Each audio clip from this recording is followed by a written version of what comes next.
To you by Honda, the official motorcycle of the PBA. Baka na ulit mga kabistak, San Miguel versus Ginebra, no mga kabistak, no. Wala nang intro pa.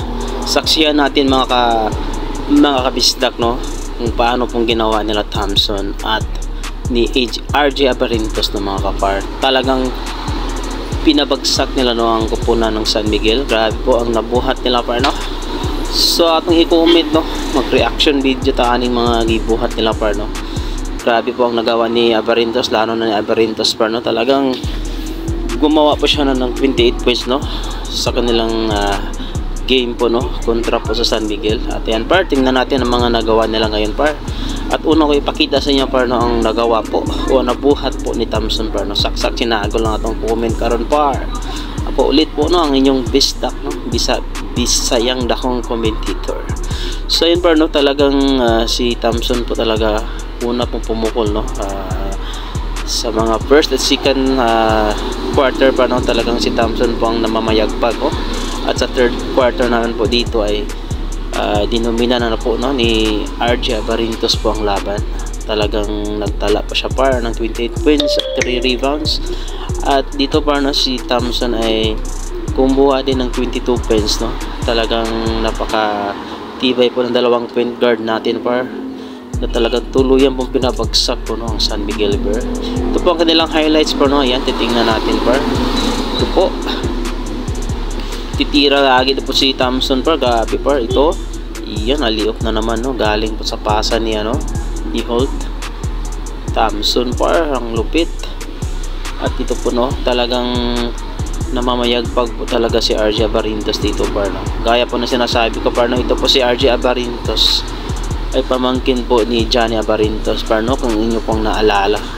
Sikat din dati si Johnny Abarintos, no, at napabalita pang ano, no, tigda siyang makuha ng Charlotte Hornets, pero hanggang doon lang po, no, haka-haka lang, no.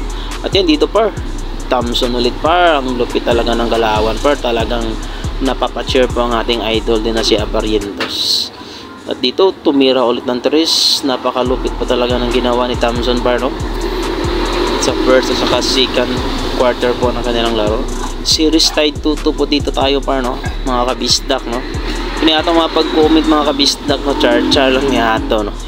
Importante, mga kabisdak, na dili tama dili lang makapiright ang atong mga gipang komento, no, mga video nga atong ipakita sa inyo. Kaya subaybayan nyo po, no, mga highlights na pinapakita ko sa inyo ngayon, mga kabisdak, no. Saksak sinagol, bisakul.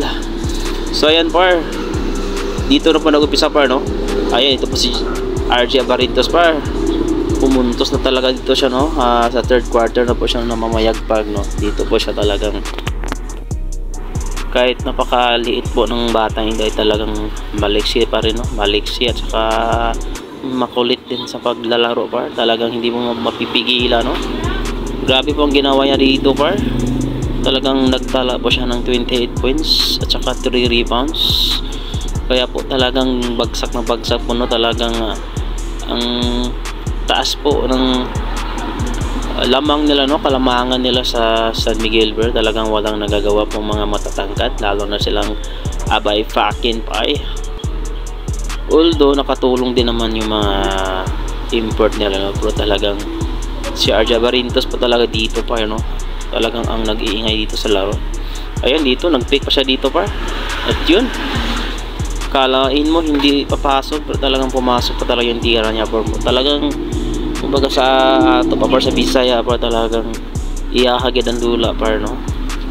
Talagang lahat tira niya ay talagang mapasok, lalo na din si Thompson, no. Talagang malaking tulong po ang dalawang team, par. Buhat na buhat nila ang kanilang team. Ayan po, dito po yun, no, kahit napaka-crucial ng kanyang position, pero talagang napilit pa rin napasok ang bola, par. Wasak na wasak ang net. Ayun, no. Kaya comment na pa kayo dito, por, mga par, no, mga kabistak, no. Saksak sinagol, libre lahit pa tayo dito, par, no, kung ano po yung gusto yung comment. Ayan po, dito na po tayo sa fourth quarter, pa, no, na 9 minutes 6 minutes 39 seconds na po tayo, par. 79-97. At dito, par, talagang unti-unti nang lumulubo ang lamang po ng kanilang score, par, no. Tinambakan talaga nila ng husto po ang San Miguel, par. Ayan, dito po 79-101 po ang final, par. Ayan po, dito po talaga na tinuldukan po ni RJ Abarintos ang larong ito, para talagang walang nagawa po ang mga Beermen po. Congrats po, no? Congrats po sa team ko na pinapanigan ngayon ang Barangay Ginebra, lalo na po kay Justin Brownlee at sa mga lahat po na naglaro dito, no? Abangan natin next Sunday ba, no, ang kanilang game 6, no? Ito ngayon ulit natin ang mga highlights na ating pong ipapakita sa inyo. Ayan po mga kabistak.